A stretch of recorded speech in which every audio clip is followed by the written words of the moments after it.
അഴിച്ചിട്ടു കണ്ണുകൾ അഗ്നിപോൽ താനെ ജ്വലിച്ചു ചെമ്പട്ടു വാരി വലിച്ചൊന്നുടുത്തൊന്നു പള്ളിവാൾ തേരിടുന്നേ ദേവിയെ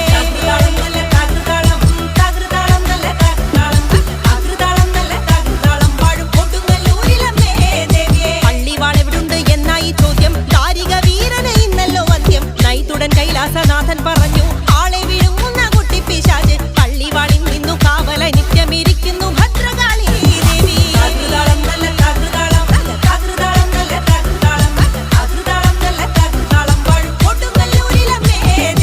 അതുകൊണ്ടു നിന്നെ അയക്കുവാൻ വയ്യ അതു കേട്ടു ശ്രീഭദ്രമെല്ലെ ചിരിച്ചേ പള്ളിവാൾ തെന്നിങ്ങെടുക്കുമി കാളി പിശാചിനെ കണ്ടാൽ വിഴുങ്ങുമി കാളി നേരെ തിരി